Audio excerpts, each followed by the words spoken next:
देख रहे हैं भारत 24 और मैं हूं आपके साथ शाजिया निसार लेकर हाजिर हूं देश की राजधानी दिल्ली से जनता के बीच से जनता की बात। यह है जनता की आवाज। ये वो खास कार्यक्रम है जहां जनता की आवाज बेधड़क उठती है, बेखौफ उठती है और हर मुद्दे पर उठती है। आज की चर्चा का विषय जो है बहुत ही ज्यादा दिलचस्प है, इसलिए क्योंकि आज मुद्दा है कि विपक्ष की तरफ से प्रधानमंत्री का चेहरा आखिर कौन। मीटिंगें तो हो रही हैं, लेकिन मीटिंगों का नतीजा क्या होगा? क्या खड़गे वाकई विपक्ष का चेहरा रहेंगे? और रहेंगे तो सवाल ये कि क्या वो पीएम मोदी को सबसे बड़ी चुनौती दे पाएंगे? सबसे बड़ी चर्चा आज हम करने जा रहे हैं इसी मुद्दे को लेकर के। तमाम खास मेहमानों का पैनल भी हमारे साथ मौजूद रहेगा, लेकिन सबसे पहले एक रिपोर्ट अभी टीवी स्क्रीन पर।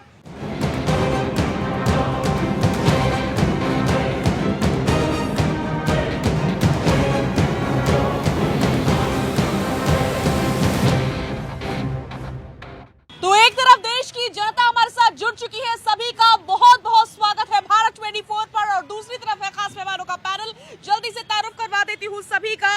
मोहम्मद आसिफ साहब हमारे साथ मौजूद रहने वाले हैं आज, परविंदर सेठी जी मौजूद रहने वाले हैं, बरखत रेहन जी मौजूद रहने वाली हैं, आरबी उपाध्याय जी मौजूद रहने वाले हैं और राहुल तालान अपनी उपस्थिति दर्ज करवाने वाले हैं। सभी खास मेहमानों का बहुत बहुत स्वागत। और राहुल तालान के साथ मैं शुरुआत करने जा रही हूँ। राहुल जी, मीटिंग हुई, बहुत सारी उम्मीदों के बाद से मीटिंग हुई। चलिए मीटिंग हो गई, लेकिन मीटिंग के बाद तो बहुत सारी चर्चाएं तेज हो गई हैं। आखिर विपक्ष की ओर से प्रधानमंत्री का चेहरा कौन होगा, इस पर ही विभाजन होता हुआ नजर आ रहा है। देखिए, लगातार मीटिंग पे मीटिंग चल रही है विपक्ष की और अभी तक बहुत सारी चीज तय नहीं है। सीट शेयरिंग का क्या होगा, बाकी और चीजों का क्या होगा, प्रधानमंत्री मोदी के सामने कौन खड़ा फेस होगा इनके पास, ये सारी चीजें तय नहीं हो रही। तो मीटिंग वो है अभी ढाक के तीन पात। अभी तो रूठों को मनाने का दौर चल रहा है। कभी कोई रूठ जाता है, कभी कोई रूठ जाता है, और ये रूठ मनाने का दौर चलता रहेगा। और ये चुनाव निकल जाएंगे और पता चलेगा 24 में भी मोदी जी वापस आ गए और ये टक्कर भी नहीं दे पाएंगे, कहीं दिखाई भी नहीं देंगे। देखिए, सबसे बड़ी बात यह है कि इनके पास फेस कौन है। कभी बगैर कांग्रेस के पूछे मल्लिकार्जुन खड़गे का नाम चल जाता है, अरविंद केजरीवाल समर्थन कर देते हैं। अरविंद केजरीवाल जी की इच्छाएं खुद दबी हुई हैं कि वो प्रधानमंत्री बने। बाकी अखिलेश यादव, नीतीश कुमार जी को पूछा नहीं जा रहा है। लालू प्रसाद यादव चाहते हैं कि नीतीश कुमार बन जाए क्योंकि वहां उनके बेटे के लिए हो। तो ये जो भानुमति का कुनबा है, ये भी जुड़ नहीं पा रहा है और मुझे लगता नहीं है कि 24 से पहले ये जुड़ पाएगा। और जब जुड़ेगा तो पता चलेगा कि फिर भी मोदी प्रधानमंत्री बन गए तो इनकी वैसे कोई पूछ नहीं रह जाएगी, इनको कोई पूछेगा नहीं। सवाल यह है कि नेक नियत के साथ लड़ना नहीं चाहते, सबके अपने एजेंडे को आगे करना चाहते हैं, अपने प्रधानमंत्री के फेस को आगे करना चाहते हैं। और इनके पास देखिए बहुत सारे, ना तो इनके पास कोई नेक नियत है, ना कोई ऐसी पॉलिसीज हैं जिन पे ये बीजेपी को घेर पाए। सिर्फ एक चीज है इनके पास कि हम बीजेपी को हटाना चाहते हैं। सवाल आप कह रहे हैं इनके पास पॉलिसीज ही नहीं। प्लीज थोड़ा सा इधर आइए सेठी जी। अभी राहुल जी ने कहा इनके पास पॉलिसीज ही नहीं है। मैं सवाल समझना चाह रही हूँ। मेरा सवाल ये है कि इधर ये कह रहे हैं इनके पास तो पॉलिसीज ही नहीं है, दूसरी तरफ आप लोग प्रधानमंत्री जी को चुनौती देने वाले हैं, ऐसे कैसे होगा? आपके पास है पॉलिसीज? आप मुझे बताइए, आपके पास कौन सी पॉलिसी है? आप ना बेरोजगारी की बात करते हैं, ना रोजगार की बात करते हैं, ना महंगाई की बात करते हैं, ना वुमेन्स सिक्योरिटी या उसकी एम्पावरमेंट की बात करते हैं। अगर यहाँ पे रूठों को मनाया जा रहा है, आपके यहाँ तो कोई किसी की परवाह नहीं करता। कम से कम आप यहाँ पे लोगों को सम्मान तो दिया जाता है। अगर ममता बनर्जी ने खड़गे जी का नाम लिया और अरविंद केजरीवाल ने उसको सेकंड किया, तो इसका मतलब कोऑर्डिनेशन कितना बड़ा है कि वो दूसरी पार्टी के व्यक्ति को प्रधानमंत्री का नाम प्रपोज कर रहे हैं। आपने तो मोदी जी को पार्टी के व्यक्ति का नाम प्रपोज कर रहे हैं, उस पार्टी के आलाकमान से कोई बात ही नहीं हुई है, चर्चा ही नहीं हुई है। नहीं, ये बाकी पार्टियां जो सारी खड़ी हुई हैं वो एक दूसरे का नाम प्रपोज कर रही हैं। इससे बड़ी डेमोक्रेसी, इससे बड़ा दिल क्या हो सकता है? ठीक है। आरबी उपाध्याय जी, नीतीश कुमार के खेमे से खबर आ रही है कि काफी नाराजगी हो रही है, उनका नाम ही नहीं आया सामने। बहुत सारी उम्मीदें थी नीतीश कुमार को कि शायद उनके नाम पर भी चर्चा होगी, लेकिन यहाँ तो कुछ हुआ ही नहीं। किसको मनाएंगे, कब तक मनाएंगे? देखिए, गठबंधन में ऐसा होता है, कोई नई बात नहीं है रोमाना। हम एनडीए की बात करें तो एनडीए में भी कितने दल थे, आज कितने छोड़कर चले गए। लाने की कोशिश हो रही है, कौन आएगा कौन नहीं आएगा कुछ नहीं कह सकते। देर आए दुरुस्त आए, कम से कम एक भावना के साथ। पहले तो मीटिंग ही नहीं हो रही, अब मीटिंग हुई। सीट शेयरिंग फार्मूला का भी एक डेडलाइन तय कर दी कि सीट शेयरिंग करेंगे। एक चेहरे की हो रही, कौन चेहरा होगा, निकल के आया ना चेहरा भी। देखिए, शिवसेना ने और ममता बनर्जी ने दोनों ने प्रपोज किया, केजरीवाल ने, तो इसी तरीके चेहरा भी निकल के आएगा। शुरुआत है। देखिए, ऐसा नहीं है पहले कहते थे इंदिरा, इंदिरा के बाद कौन, उसके बाद एक नया नेता आया ना। तो नेता की कमी नहीं है, समय जब आता है, संख्या जब आएगी तो डेफिनेटली इन्हीं में से कोई नेता निकल के आएगा और देश का नेतृत्व करेगा। और देखिए 67 और 33, हम मानते हैं 37% मान लीजिए बीजेपी के पास है और 63% अगर विपक्ष में है, वो वोट अगर कंसोलिडेट होता है तो कहाँ तक रोक पाएगी बीजेपी? बीजेपी के लिए बड़ा मुश्किल होगा। बीजेपी के लिए मुश्किल है, लेकिन आसिफ साहब मैं ये समझना चाह रही हूँ, प्लीज थोड़ा सा आगे आइए। अभी तो धक्का देकर के रेलगाड़ी चल रही है, मुश्किल से बैठकें हो पा रही हैं, सब इकट्ठा ही हो पा रहे, कब तक बैठकें करते रहेंगे, लड़ेंगे कब आप लोग? मुश्किल से कहाँ बैठकें हो रही हैं, चिंता विपक्ष को ज्यादा हो रही है। ऐसे विपक्ष को चिंता हो रही है जो 38 पार्टियों का गठबंधन बना के बैठा है। जब प्रधानमंत्री खड़े होकर मीटिंग लेते हैं तो उन्हें उन पार्टियों का नाम ही नहीं पता होता। तो खड़ा हो जा भाई, कौन है, बैठ जा नीचे को। ये प्रधानमंत्री पता ही नहीं उन्हें कौन है, भाई मोदी जी, खत्म कहानी। ऐसे तो लोकतंत्र के अंदर सबकी अपनी। 3 राज्यों में आप लोग हार गए। 3 राज्यों में, 5 राज्यों में चुनाव हुआ, 5 राज्यों में एक राज्य में सरकार बनाई और 10 लाख वोट भाजपा ने फालतू लिया राहुल गांधी के नेतृत्व के अंदर। मोदी सरकार तो नहीं बना पाया। आप सुनिए ना, 10 लाख लोगों ने पसंद किसको किया? राहुल गांधी को फालतू पसंद किया। नरेंद्र मोदी 10 लाख लोगों ने कब पसंद किया? क्या ये गलत रिपोर्ट है? नापसंद करते हुए भी सरकार आप लोगों की नहीं बनी। नहीं, मैं क्यों, ये गलत रिपोर्ट है कि 10 लाख लोगों ने फालतू पसंद किया मोदी जी से।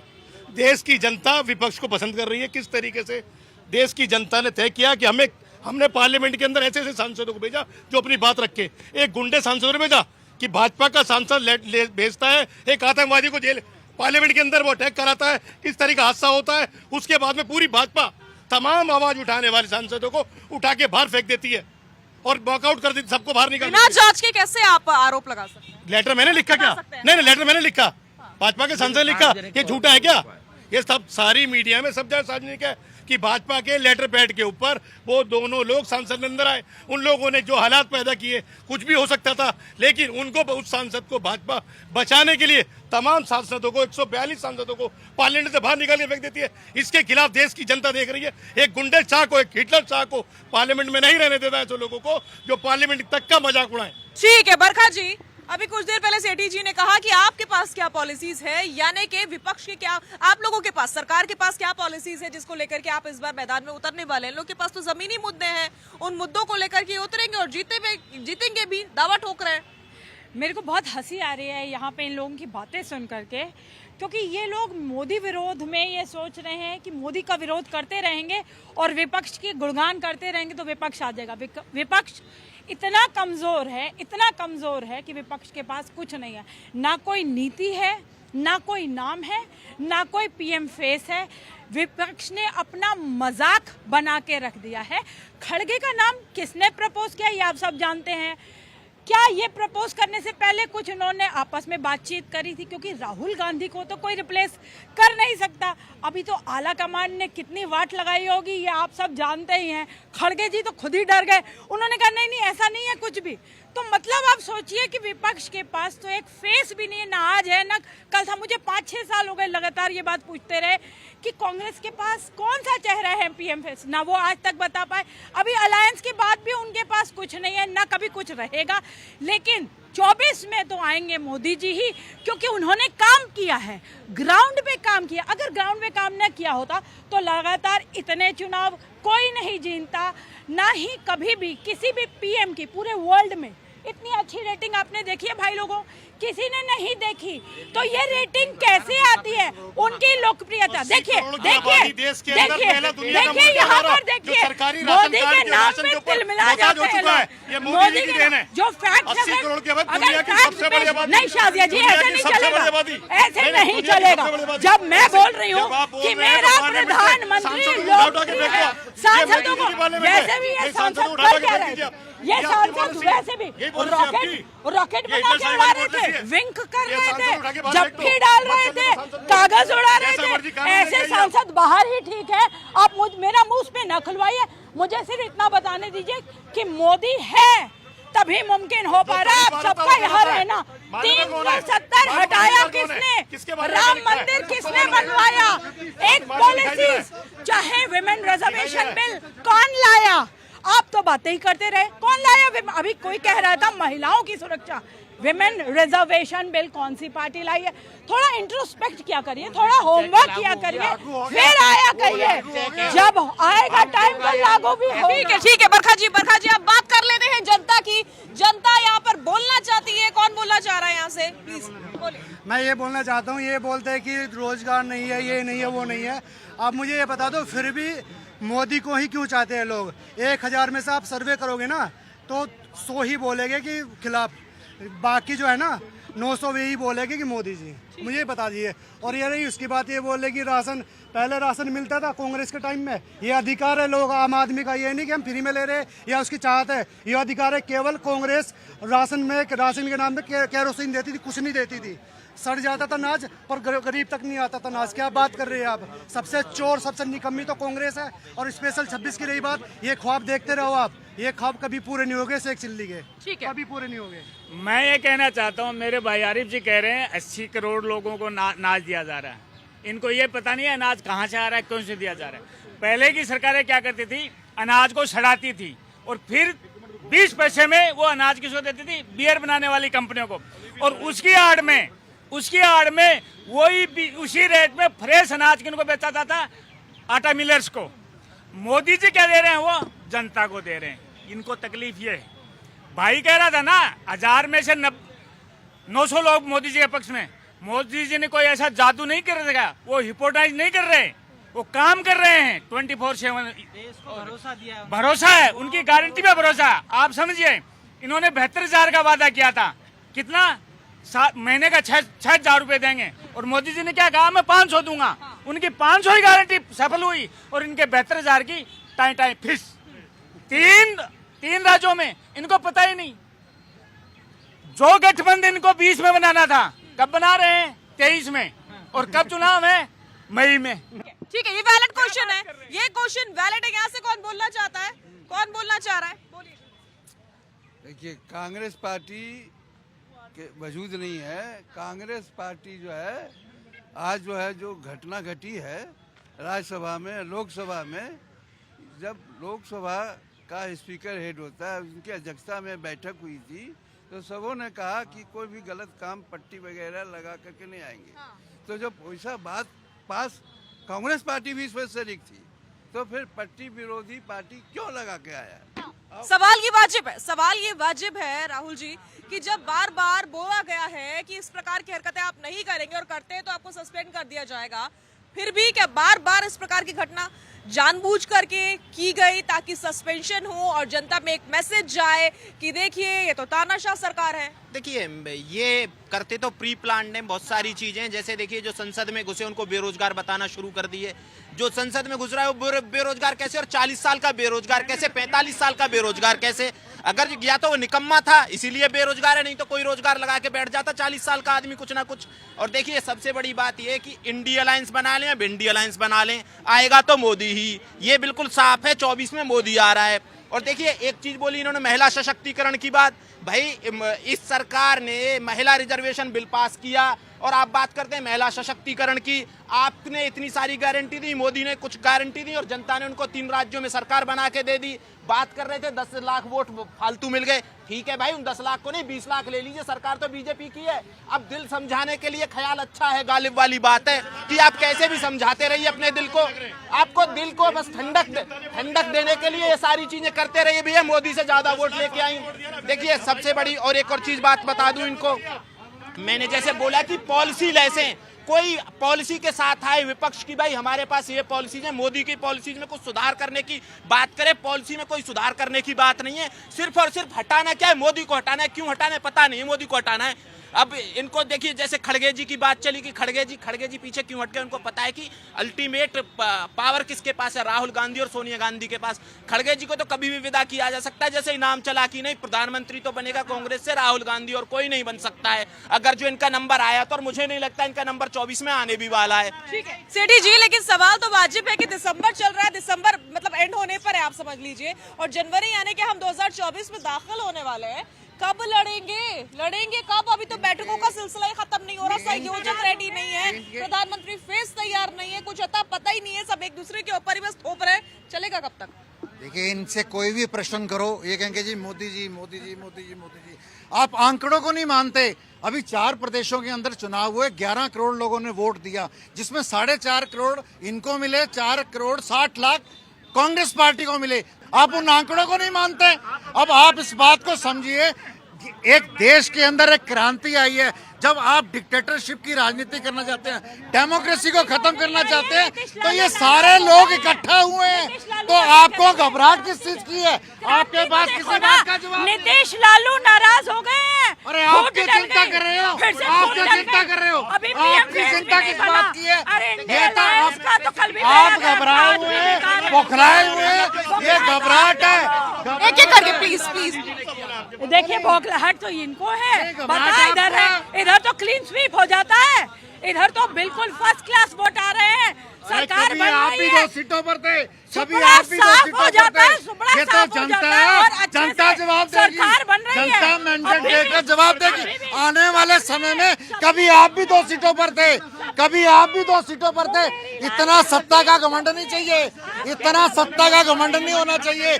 आने वाले समय में देश की जनता ठीक है आरवी उपाध्याय जी, मुझे अब तक मेरे सवाल का जवाब नहीं मिला है। मेरा सवाल ये कि जनवरी लगने वाला, साल 2024 की शुरुआत होने वाली है, बैठकें ही जारी रहेंगी तो काम कब करेंगे, लड़ेंगे आखिर कब? देखिए यहाँ तो बैठकें हो रही हैं, एनडीए की तो बैठक भी नहीं हो रही है। उनको जरूरत है क्या बैठक की? बिना बैठकों के भी तो जीत रहे हैं। देखिए ये तय हो चुका है, सीट शेयरिंग का फॉर्मूला हो गया और सारा विपक्ष मिलकर रैलियां करेगा, अलग अलग स्थानों पर जाके पूरे देश की जनता को बताएगा कि किस तरह से तानाशाही सरकार चल रही है, कि जनप्रतिनिधि जो जनता चुनती है उनके चुने हुए प्रतिनिधि को सस्पेंड कर दिया जाता है। अरे भाई कोई एम्प्लॉय थोड़ा है, आपका कोई नौकर थोड़ा है, वो जनता ने चुना है, जनता का जनप्रतिनिधि है, जनता को इसलिए किया पूरा जा रहा अधिकार है। है। आप हो हल्ला मचा रहे हैं, आप सीधी सीधी बात कहिए, आपको स्पीकर समझा रहा है, आप समझने को राजी नहीं है। आप कह रहे हैं कि जो हम कह रहे हैं वही होना चाहिए, यानी कि गृह मंत्री ही बयान दे तभी सुनेंगे, स्पीकर को हम कुछ मानते नहीं है। संसद में जनता किस लिए चुनकर भेजती है? बोलने के लिए भेजती है ना। वहाँ तो फिर पुतले बैठा दिए जाएं, बोलने वालों को रखा ही न जाए, सबको बाहर कर दो।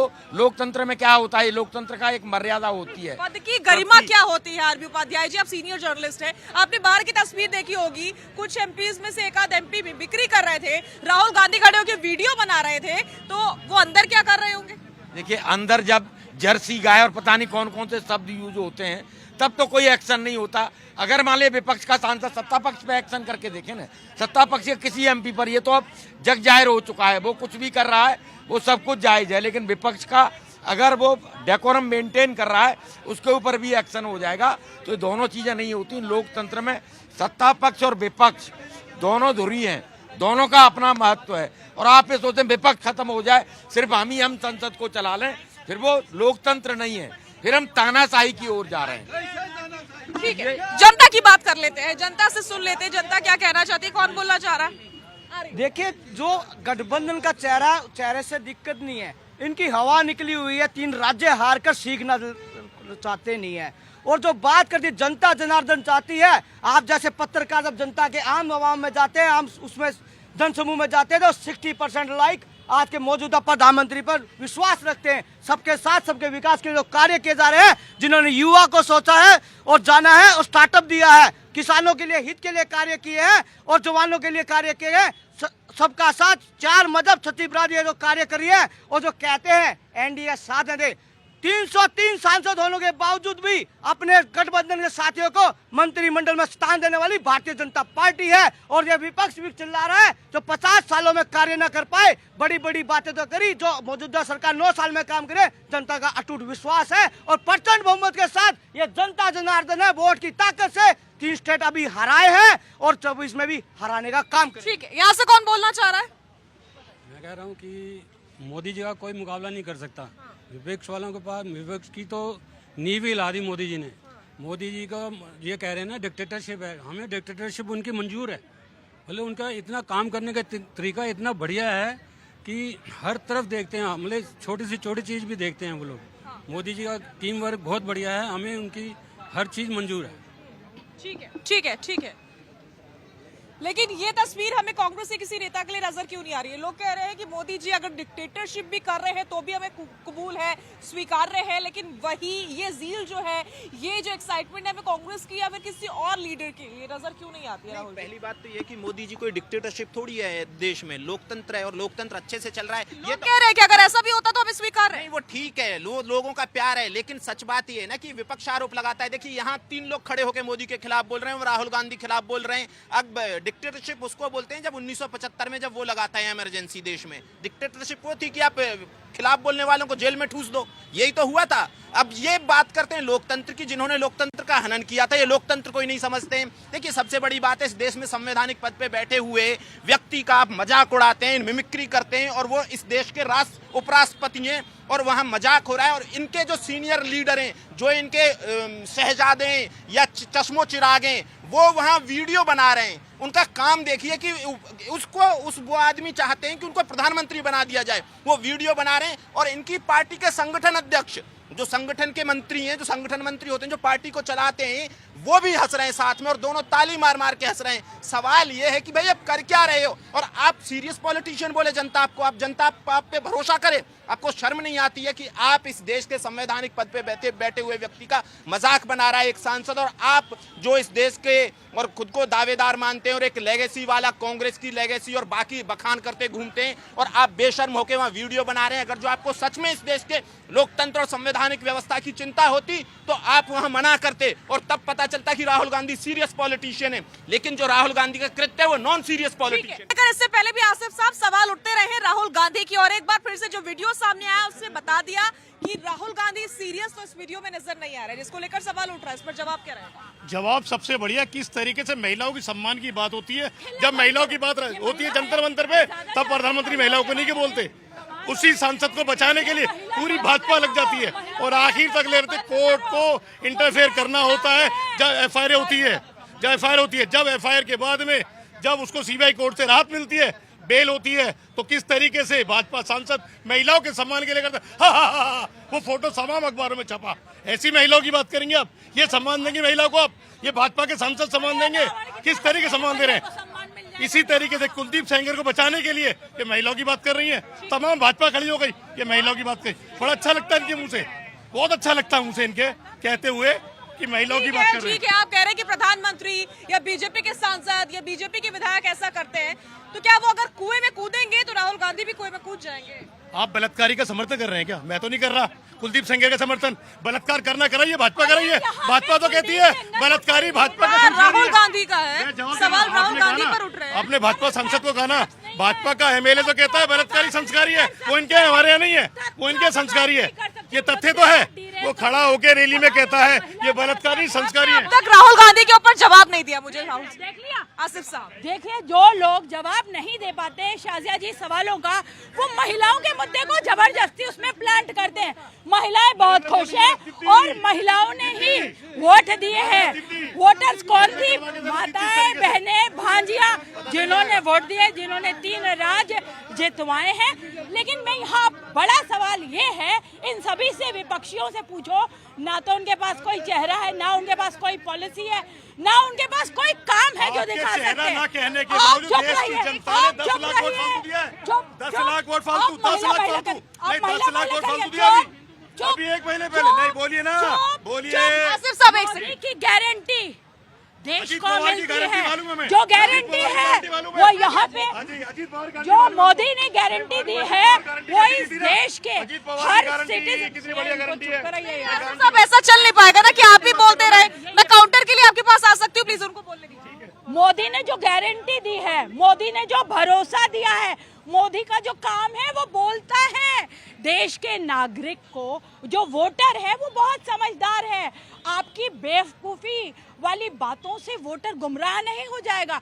वोटर ने चयन करके रखा होता है अपने दिमाग में, और वो हर रोज देख रहा है मोदी के काम, 24/7 काम कर रहा है। अब आपसे कुछ नहीं बनता तो हिटलर हिटलर हिटलर हिटलर करना शुरू कर देते हो। हमें हिटलर से भी कोई ऐतराज नहीं है, लेकिन तुम भी ले आओ ना कोई हिटलर। तुम्हारे पास तो कोई नाम भी नहीं है, तुम कोई काम भी नहीं करते, तुम सिर्फ काम में खलल डालते हो। जो भारत की उन्नति में खुश नहीं है, वोटर देख रहा है, ठीक है, भारत के साथ खड़े हैं। जी जवाब लोगों से। 2 साल की सजा हुई है राहुल गांधी को, बकायदा 2 साल की सजा हुई है, जमानत पे घूम रहा है। विनाश काले विपरीत बुद्धि, सारे भेड़िए चोर उचक्के एक घाट में है और मोदी जी एक घाट पे है। किसी की हिम्मत नहीं है शेर के पास जाने की। और हम मोदी जी से गुस्सा भी है ना, तो कमल पे गुस्से में बटन दबाएंगे, हम देंगे कमल पे ही। अगर मोदी 1000 गलत करेगा, वोट जाएगा कमल पे ही। और ये हम लोग हमें मोदी कुछ देता नहीं है, कमाते खाते हमें अपना काम करते हैं, सैलरी मिलती है, पर हमें विश्वास है इस देश की प्रगति पर कि हमारा देश आगे जाएगा। हमारा अर्थव्यवस्था में, खेल में, हर चीज में हमारा देश आगे जा रहा है। तो हम मोदी जी को वोट देंगे और पूरा भारत काम क्या कर रहे हैं बता दो। मैं अभी तो एक क्लर्क हूँ, सुप्रीम कोर्ट में क्लर्क हूँ, बाकी यही जॉब कर रहा हूँ मैं। बाकी मोदी सरकार की देन है, दिल्ली से ही हो? मेहनत करते हैं। हाँ, दिल्ली से नहीं, उत्तर प्रदेश से हूँ मैं। हाँ भैया आ रहे हैं बोलिए, किसको बोलना? मैं तो बिहार से हूँ। मैं ये कहता हूँ, अगर आपको इतना गांधी जी से, राहुल गांधी से एलर्जी है तो उसको आप पूरा बताइए ना, क्यों गया था, किस लिए गया था, किस इसमें फैसले में जो जेल का गया है 2 साल के लिए आपको क्या है, तो उस बारे से बताइए ना हमको। आप उससे क्यों नहीं बता, पूरा बताइए ना खोल के। जो आप कुछ देखते नहीं है, फिर आप कुछ प्रॉब्लम होता है, कुछ ये होता है, तो आप क्या बोलते हैं कि नहीं राहुल गांधी सही है, राहुल गांधी सही है, वो पूरा बताइए ना। राष्ट्रपति महोदय नहीं बोल रहे आपको, हम ये कह रहे हैं कि जब प्रॉब्लम होता है तो राहुल गांधी याद आता है आपको। जब कुछ प्रॉब्लम होता है, कोई अब लॉकडाउन होता है, कुछ होता है, क्या बोलते हैं कि राहुल गांधी याद आता है आपको। अभी क्या करते हैं, अभी कि मोदी जी अभी इसके लिए मोदी जी आ रहा है। कोई प्रॉब्लम होता है, कुछ होता है, तो आपको सब राहुल गांधी याद आता है आपको ना। ठीक है। मैं ये कह रहा हूँ, ये भाई साहब पहले दीदी पे सवाल उठा रहे थे। दीदी बोलना बंगाली शब्द में भी मेरे को लगता है कुछ गलत बात ऐसी है नहीं। जो दीदी की वो बात कर रहे थे, उन्होंने दीदी ही बोला है। और ममता बनर्जी का जो है नहीं है मोदी जी के साथ, वो सारी सॉल वगैरह भेजते रहते हैं, आम वाम भी भेजते रहते हैं। तो पहले तो दीदी और आम पे खत्म करो, तो कोई बात नहीं है। ये सारे ये जो है ना, सारे एक ही जैसे हैं। कहने का मतलब ये है, अब ये लोग, मैं ये कह रहा हूँ, राहुल जी लालू जी के पास जाते हैं, कहते हैं कि मटन बनाना कैसे आप बनाते हो, क्या करते हो। अरे यार, मटन बनाने से कोई देश चलेगा? आप कह रहे हो मटन बिरयानी कैसे बनती है, वो उसके किचन में जाके ये सीख रहे। अरे उनसे ये लालू जी से जाके पूछ रहे कि अब हमें क्या करना चाहिए। अब आप बताओ, लोग तो इतना आज डेट में समझदार है। लालू जी ने तो बिहार में इतना तगड़ा चमत्कार किया कि हम लोग भी बैग टांग के घूम रहे अभी, ठीक है। और यदि उनको राहुल को उनका ऐसा सलाहकार सलाह देगा तो पता नहीं फिर क्या होगा। तो कहने का मतलब ये है कि देखो, पब्लिक समझदार है। जो ये लोग बोल रहे हैं ना, अभी बोले 10 लाख वोट मिले, 10 लाख वोट मिले, 50 लाख वोट मिले। यार 10 लाख वोट मिले तो सरकार क्यों कहीं नहीं बनी? और सरकार यदि बनी, अब तो बोल रहे फिर ईवीएम खराब हो जाता है। मेरी बात सुनो, पहले सबसे पहले ये बोलते हैं जब हार जाते तो ईवीएम खराब है। अब अभी तेलंगाना में जीत गए तो वहाँ ईवीएम की बात नहीं करेंगे बिल्कुल भी, तब कुछ नहीं बोलेगा। और जहाँ हार गए तो ईवीएम। चुनाव आयोग ने सब पार्टी को निमंत्रण दे के बुलाया, आप आइए ईवीएम को हैक करके दिखाइए। भारत सबसे बड़ा लोकतंत्र वाला देश है, वहाँ पे एक इलेक्शन होता है, आप सवाल ऐसे उठाते हो ताकि फौरन में विदेश में जाके बोले कि यहाँ पे कोई फेयर इलेक्शन ही नहीं होता है। ठीक है, क्यों? सवालों का जवाब है क्या? देखो, मोदी जी की गारंटी है, लॉ एंड ऑर्डर फेलियर है, पार्लियामेंट के ऊपर अटैक हो जाता है, मोदी जी की गारंटी है। मोदी जी हिमाचल में हारते हैं, मोदी जी कर्नाटक में हारते हैं, 3 बार दिल्ली में हारते हैं। यहाँ चेहरा क्यों नहीं काम करता? ये बीजेपी के कुछ कार्यकर्ता हैं। दिल्ली की जनता ने मैंडेट देकर 3 बार अरविंद केजरीवाल को जिताया है। आप इस बात को मत सोचिए, दिल्ली में क्यों नहीं जीत पाते आप? दिल्ली एमसीडी में क्यों हार गए? एमसीडी में क्यों हार गए? और आने वाले समय में 2024 में देश की जनता जवाब देगी। 2024 में जो 10 लाख का आंकड़ा बढ़ा हुआ है, वो जवाब देगा आपको। जी, ये बीजेपी के कार्यकर्ता नहीं। मैं कह रहा हूँ, मैं आपको गारंटी देता हूँ, मैं किसी भी पार्टी का आज तक भी कोई प्राइमरी मेंबर नहीं बना, कभी भी। मुझे हर पार्टी का हर नेता पसंद है। मैं नेता देख के वोट देता हूँ, न कि किसी पार्टी को देख के देता हूँ। हाँ, ये एक बात मैं आपको बता दूंगा, जिस खानदान ने देश को माइनस में किया ना, उसका मैं आज से नहीं 45 साल से खिलाफ करता रहा हूँ, करता रहूंगा, और मैं ही नहीं हूँ, मेरे साथ के 1980 में जो चौधरी चरण सिंह जी रैली में आए थे ना, वो मेरे जैसे आज वर्द हो रखे हैं 60-62 साल उम्र में। वो लाखों लोग आज भी विरोध कर रहे हैं, और उन्हीं का परिणाम आज मोदी जी। आप क्या कहते हो? आपके नजर में मोदी जी ने RSS लाए? नहीं, हम जैसे नौजवान लेके आए जो 45 साल से लगे हो। क्या बात करते हो आप? और किसी भी पार्टी का मैं मेंबर नहीं हूँ, आपको बता दूं। और मैं किसान हूँ, किसी भी पार्टी का मेंबर नहीं हूँ। आप ऐसे किसी में, हाँ किसान, आप मेरे ID देखिए, कैसे नहीं कर दिया? मैं ये कह रहा हूँ, मेरी बात सुनिए, सही है। मैं ये कहता हूँ कि मोदी जी चाहे 500 रुपए महीना दे रहे, लेकिन मान सम्मान नहीं, नाम क्या लिखा? किसान सम्मान निधि। मैं कह रहा, अरे किसको भुगत का? किसके वक्त में मैं कह रहा हूँ, आप क्या बकवास करते हैं? आपका आप बोलते को उठेगा। अच्छा, महिलाओं के लिए सम्मान ये जनता की फीलिंग्स है। जनता मेरी बात सुनो। यदि अभी ये बोल रहे कि मैं अंधभक्त हूँ या कोई भी अंधभक्त है, हर आदमी को अपना वोट करने का अधिकार है। सरदार जी को ये पूछो, जब ये सिखों का यहाँ पे वो हुआ था और उस टाइम इतने सिख मर गए थे, उस टाइम वो बोलते बड़ा पेड़ गिरता है तो धरती हिलती है। क्या इनसे ये सहमत है? सारे सरदार इनको जाकर इनको बताएगा कि क्या होता है। देखिए, मैं ना कांग्रेस का ना मैं कांग्रेस, मैं तो आरएसएस भी तो थी साथ में, आरएसएस भी थी, मालूम है आपको? आरएसएस भी थी, सबने नरसंहार करा। मैं कांग्रेस की फेवर नहीं कर रहा। अरे चुप करो ना, जो बात कर रहा हूँ उसको सुनो, जो बात बोल रहा हूँ उसको सुनो, जो बात बोल रहा हूँ उसको सुनो, जो बात बोल रहा हूँ मैं उस बात को सुनो।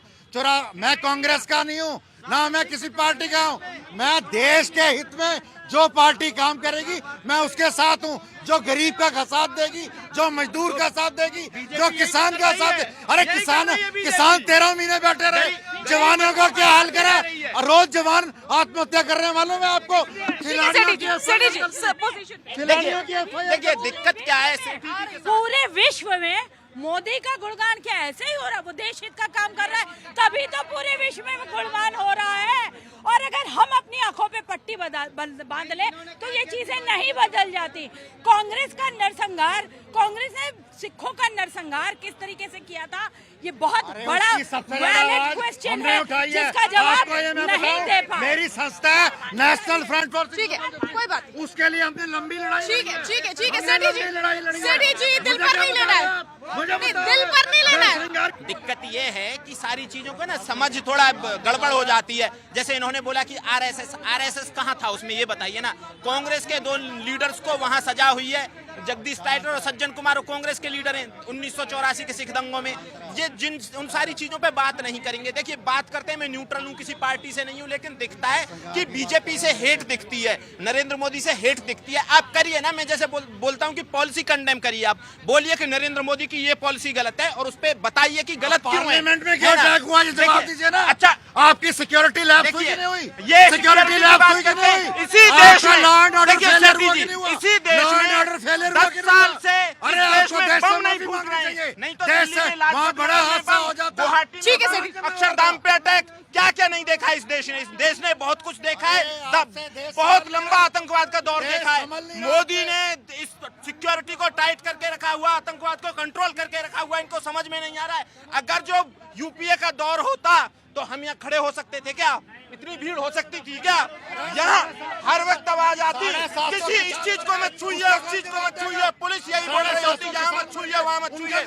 26/11 को हम भूल सकते हैं क्या? मुंबई में क्या अटैक हुआ था इनके शासनकाल में, ये समझा। ठीक है।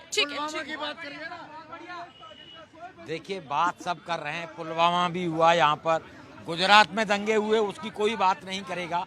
तो ये कह देने भर से नहीं होता है।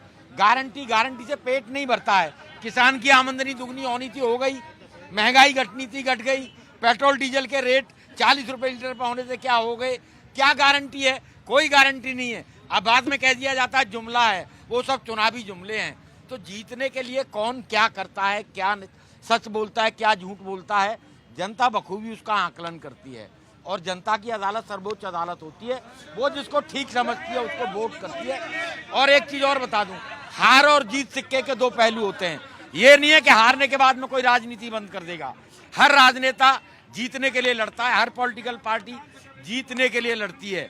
अब उसमें से एक जीतता है, एक हारता है, दोनों तो जीत नहीं सकते। तो जीत और हार किसी भी उसकी गारंटी नहीं होता। लेकिन जो गारंटी की बात होती है, तो गारंटी में ये भी बोला गया था कि डॉलर का मूल्य जब बढ़ जाता है, रुपया डाउन होता है, तो देश की साख गिर जाती है। आज डॉलर कहाँ पर है, रुपया कहाँ पर पहुंच गया? आज साख नहीं गिर रही। एक वक्त वो था जब कहा जाता था कई बार संसद न चलने देना भी देश हित होता है। और आज अगर कोई संसद में विपक्षी गतिरोध पैदा करे तो वो देशद्रोही हो जाता है। पैरामीटर एक रहेगा, पैरामीटर 2 नहीं हो सकते। 2 और 2 4 ही होंगे। कल भी 4 थे, आज भी 4 है। आप मुझे बताइए कि अगर खड़गे का नाम प्रपोज किया जाता है और गया है, तो क्या कांग्रेस उसको स्वीकार करेगी? देखिए, कांग्रेस कोई अलग नहीं है। जब एक गठबंधन होता है तो सबकी बराबर वैल्यू होती है। आज अगर विपक्ष सारा एक्सेप्ट कर रहा है खड़गे के नाम को, तो कांग्रेस भी एक्सेप्ट करेगी। कांग्रेस ने एक्सेप्ट नहीं किया, मनमोहन सिंह प्रधानमंत्री बने, कांग्रेस ने एक्सेप्ट किया ना। तो ऐसा नहीं है कि भाई एक परिवार की बात करते हैं, परिवारवाद सभी पार्टियों में है, लेकिन कांग्रेस की परंपरा रही है कि जो सब चाहते हैं बहुमत के साथ एक लोकतांत्रिक तरीके से। और देखिए जैसी स्थिति मनमोहन सिंह की रही वैसे खड़गे की भी रहने वाली है। देखिए खड़गे लोकतांत्रिक तरीके से चुने हुए अध्यक्ष हैं। क्या जेपी नड्डा जी को चुना गया है? उनको तो कह दिया भाई ये होंगे अध्यक्ष, वो अध्यक्ष हो गए। एक लोकतांत्रिक तरीका है, वहां से चुने गए हैं वो, और उनका नाम विपक्ष के, कांग्रेस ने नहीं, जो और घटक दल हैं उन्होंने उनका नाम प्रपोज किया है। ममता जी ने किया, शिवसेना ने किया, यानी जहां प्रश्न खड़े हो रहे थे कौन चेहरा होगा, तो उन्हीं में से उन्हीं दलों ने जवाब दिया कि भी खड़गे जी चेहरा होंगे। अभी परसों नरसों आपको याद होगा शिवसेना के जरिए सामना में क्या आया था? सामना में यह आया था कि ना ही संयोजक का कोई अता पता है, ना ही प्रधानमंत्री के चेहरे का अता पता है। जिस शिवसेना के सामना में ये लेखा आया था उसी शिवसेना ने प्रपोज किया खड़गे को, तो क्या कौन सी बात सच मानेंगे? जो पब्लिकली जो सपोर्ट किया या जो नाम प्रपोज किया उसको मानेंगे, या जो अखबार में छपा उसको मानेंगे? अखबार भी तो उन्हीं का है। नहीं, अखबार उनका है, लेकिन उन्होंने जो देखा है, आपने भी देखा होगा, शिवसेना ने प्रपोज किया खड़गे जी का नाम, आगे किया और ममता जी ने किया, केजरीवाल जी ने सपोर्ट किया। तो लिखा जाता है और जो हो रहा है, जो हम आंखों से देख रहे हैं, वो भी उसमें कोई सच्चाई होती है। ठीक, आ रही हूँ बस आ रही हूँ। शालिया जी, केजरीवाल जी 3 बारी सीएम बन चुके, एमसीडी भी जीत गए, कर्नाटक जीत गए, हिमाचल जीत गए, पंजाब जीत गए, तब ईवीएम खराब नहीं होती।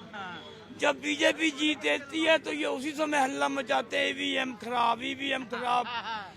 अब क्यों पड़े हो चक्कर में? कोई नहीं है टक्कर में। मोदी जी आएंगे 24 में। मैंने यहाँ पे और चैनलों पे बोला था 18 नवंबर को मेरी कंपनी ने मोदी जी को 100 के 100 अंक दिए थे। अमेरिका की कंपनी ने 76 अंक दिए, जो सर्वे करती है। साडा मोदी बल्ले बल्ले, बाकी सारे थल्ले थल्ले। भारत माता की जय, भारत माता की जय। कोई नहीं हरा सकता मोदी को, मोदी बब्बर शेर है। देखिए मैं कहना चाहता हूँ, सारी जनता है, जनता की आवाज़ है, सारे लोग यहाँ पर हैं जो भिन्न भिन्न जगह से यहाँ पर आए हैं और अपने विचार आपके सामने प्रकट करते हैं। आज जीडीपी हमारी 5वीं पोजीशन पे है देश के, और मोदी जी का लक्ष्य है कि 24 में आने के बाद ये 3रे स्थान पे आई जाए, जिससे हमारे युवाओं का जो रोजगार है देश का और भी भविष्य उज्जवल बने। और आज ही मैंने आपके न्यूज चैनल में देखा था, मोदी जी ने अमेरिका को और कनाडा को साफ साफ कह दिया है, जो मुजरिम हमारे हवाले कर दो और जो आपके हम सबूत के साथ आपको वापस देते हैं। ये बहुत बड़ी बात है, ऐसे बड़े राष्ट्रों को कहना और डरने की कोई बात नहीं। यही मोदी जी की गारंटी है और 24 में भी गारंटी रहेगी इनकी। बड़ी बात, बड़ी बात।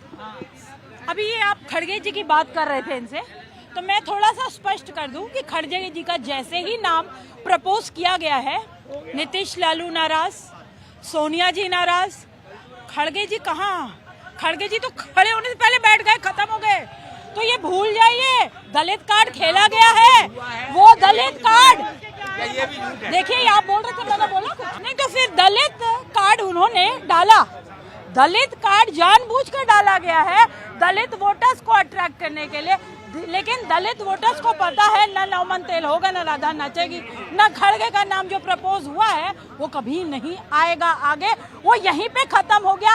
इनके पास न कल कोई नेता का नाम था पीएम फेस के लिए, ना आज है और न कल होगा। ये आपस में लड़ भिड़ के मर जाएंगे। नीतीश जी से आप जाकर के कोई भी इंटरव्यू किस तरीके से बौखला गए हैं, आप लोग सब लोग इस बात को समझते हैं। नेक्स्ट नाम आने के लिए वेट करिए, आपस में लड़ लड़ के मर जाएंगे। इनके पास कोई पीएम फेस नहीं है और 24 में तो पुनः मोदी जी आ जाएंगे। ठीक है राहुल जी, अगर वाकई सबकी सहमति बन जाती है तो क्या कांग्रेस उस तरीके से फुल फ्लेज तरीके से अपना पाएगी एक प्रधानमंत्री के तौर पे खड़गे जी को, या फिर वही हाल होगा मनमोहन सिंह वाला? देखिए खड़गे जी का तो अभी लगता भी नहीं कि खड़गे जी का तो बस ऐसे किया गया है। मुझे लग रहा है कि अंदर राजनीति, अंदर खाने बहुत राजनीति चल रही है। खड़गे जी का नाम आगे करके ना अभी उनको रात में सोनिया गांधी और राहुल गांधी डांटेंगे अभी कि तुम्हारा नाम कैसे चला गया। और ये ने जो किया है कि ममता बनर्जी ने, उनको पता है कि कांग्रेस में भी खड़गे जी का क्या हाल होने वाला है, उन्होंने जानबूझ के किया है, अंदर खाने इनकी पॉलिटिक्स है। देखिए अभी इनमें बहुत सारे दावेदार, नीतीश कुमार दावेदार हैं, अरविंद केजरीवाल दावेदार हैं, उधर ममता बनर्जी दावेदार हैं,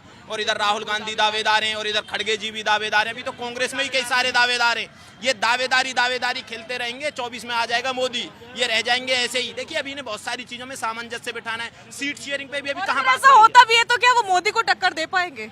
क्योंकि खड़गे जी की तो उम्र भी काफी ज्यादा हो रही है। देखिए मुझे नहीं लगता है वो, देखिए आज उनका खड़गे जी ने इसीलिए खुद को दलित बताया क्योंकि वहां उपराष्ट्रपति ने खुद को किसान का बेटा बताया था, तो उन्होंने वो त्वरित वाली पॉलिटिक्स थी कि जो वो किसान वाली पॉलिटिक्स उन्होंने शुरू कर दी। उधर उपराष्ट्रपति जी ने बोला कि ये किसान के बेटे का अपमान है, तो उन्होंने बोला कि ऐसे तो मेरे दलित का भी अपमान होता रहता है, तो उन्होंने खुद को आगे किया। बस वो कंट्रोल कर रहे हैं चीजों को और ये सामंजस्य बिठाने की कोशिश कर रहे हैं कि जो डैमेज ना हो जाए। देखिए सबसे बड़ी बात है, अगर जो कांग्रेस सीरियस पॉलिटिक्स करती या राहुल गांधी सीरियस पॉलिटिक्स करते तो वो जानते कि जो इस देश के उपराष्ट्रपति हैं माननीय धनखड़ जी, किसान के बेटे हैं, और जो कभी वो वर्ग जो कांग्रेस को वोट देता रहा है उस वर्ग से ताल्लुक रखते हैं, और उन्होंने जानबूझ के उनका अपमान होने दिया। तो राहुल गांधी को आप सीरियस पॉलिटिशियन ही मत मानिए, उनको पॉलिटिक्स की समझ ही नहीं है। ठीक है, तो यहाँ पर इसी प्रकार की चर्चा जारी रहेगी क्योंकि हम जमीन पर हर रोज पहुंचते हैं और जमीन से क्या आवाज उठती है वो आप तक पहुंचाते हैं।